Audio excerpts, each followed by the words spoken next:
Hello everyone, myself Alisha Bawa, currently working as an intern with Lexis and Company, and my today's topic of discussion is Electronic Judicial System, the Future Forward. In my current topic, I shall discuss and explain the value addition which the Indian judicial system will have if it is moved forward to digitization. We have seen a lot of countries opting for digital judiciary, and India too had started adopting for the same. However, such welcome steps are very scarce and more lip talking than actual work is being done on the ground level. Now let us start by understanding the concept. The very concept of converting the traditional Indian judicial system to e-judiciary is a modernized step to convert all paperwork into electronic form, which can be stored, issued, transferred, assessed from anywhere in the globe. While all other portfolios have taken one small step in a big leap for mankind of befriending with improvised technology and to use it in various forms so as to help their work. It is just law and order which has not even bothered to explore the mammoth advantages technology can provide it. The giant leap taken after ages was the e-courts, which is according to me the very least of things technology has to offer. Now, is such a change required? The electronic medium is a big breakthrough in every department today. The use of technology enhances transparency, improves productivity, reduces corruption at the administrative level, and also adds on a better accountability. Technology has established itself to be an essential element in every sphere of life. The human element clubbed together with technology can bring about unimaginable changes which shall work for the betterment of Indian judicial system. Any change sought for the inclusion of technology must be kept in mind with the backdrop to contemplate for the speedy justice.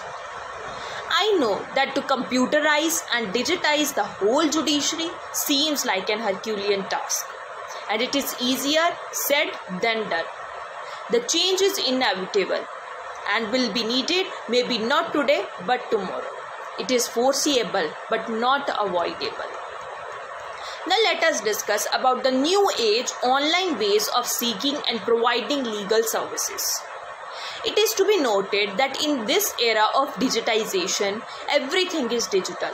Walking out of your house is not an essential requirement, and delivery at your doorsteps is the way forward. From groceries to medicines and booking of cinema hall tickets to getting the appointment of a doctor, everything is there on the internet and can be found as fast as a click. If I were to say, then I would tell you that the old school yellow pages has now become just dial. The only question I am asking myself today is, can advocacy not be a part of digitization? If people can find good mobile phones online, find good doctors online, get the best of reviews online, then why still cannot find an advocate by the traditional methodology, which is downright dogmatic and has not been updated since immemorial? The law in itself is made to benefit the society at large, and digitizing the legal entity will just add value to the schematics drawn up. During this crisis of COVID-19, where the whole world is at a standstill, disputes never stop. People cannot reach out to advocates, cannot discuss their queries, are unable to meet them because they have no option to find them. The new mechanism is what is needed right now to bring advocates and other men, women of the judicial fraternity under the purview of digitization. The law which bars us needs to be amended, and amended in accordance with the societal changes. The law in itself is made to benefit the society at large. We, the bar and the bench, form a part of this very society for which laws are to be made to be benefiting. The time has come to stop restricting the legal fraternity from that which is legitimately nothing less than a revolution. The time of deprivation needs to end now. Now, what are the benefits of bringing such changes? There will be no need to carry out case files or case documents, as the same will be available online on any electronic device.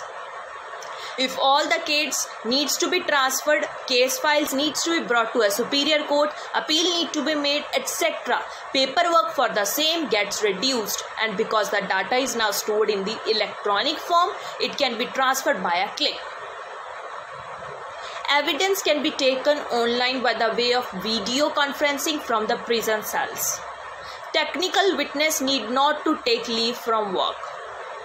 Adjournments will be less if there is such a provision, hence the pendency of cases will be reduced.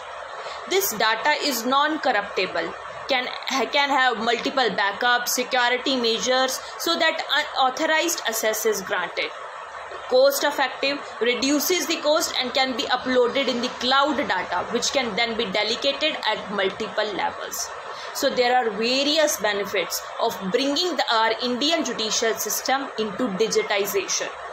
While ending this very article, I have to tell the reader that while technology is outspacing the law, both produce together a kind of regulation of creativity which we have never seen before. So this was all about my today's topic. Hope you liked it, and if you like it, do press the like button below and also comment down below. Thank you.